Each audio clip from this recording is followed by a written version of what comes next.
how did you get wrapped up with the Tuckers? Because I mean, aren't you tied in with the Tucker Foundation some way, shape, or form? Well, with the Tucker family, yeah. So, as I said, my grandfather had the dealership.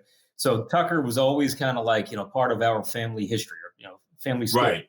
We always heard about how my grandfather had such big hopes for the Tucker. Things were gonna be, everything was gonna be different when Tucker came out, and he was totally convinced that Preston Tucker had a great idea, had a great car, but the competition was just too much, and he just Yeah. wasn't able to overcome the challenges. And he had lawsuits, and he had investigations, all which he was acquitted of, but still, it put him out of business. So my grandfather always looked at that as the little guy got beat up on, and uh, Yeah.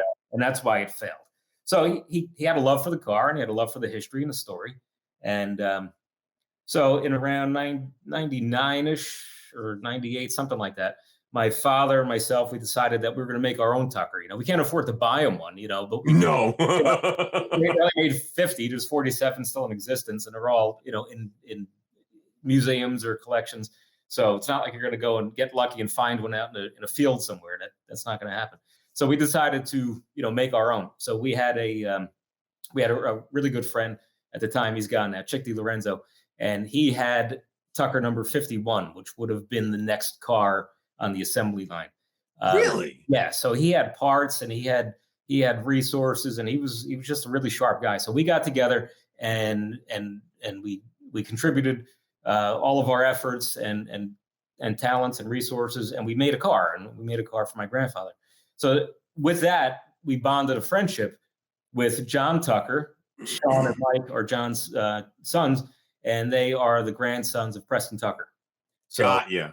and these Okay. guys are still, in engineering. They're engineers, and they're in the business, but they also, even more so than us, they have this passion for anything Tucker, because it's their name, so they're really Yeah. into it. Yeah. So we've gotten together, and we've become, like family, and we're great friends, and we do all kinds of things together. But with that, we continue to bring our assorted talents or resources together, and we create whatever we can in the spirit of Tucker.